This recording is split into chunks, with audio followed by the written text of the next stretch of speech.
Hey everyone, welcome back to my channel. And in this quick tutorial, I am going to show you how to track orders on Qikink.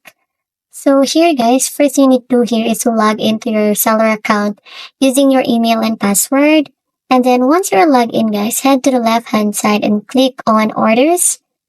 And then this page guys shows a list of your recent orders, including orders IDs, product names, and customers detail.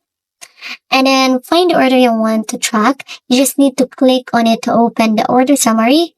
Here you will see the order status such as processing, in production, or ship.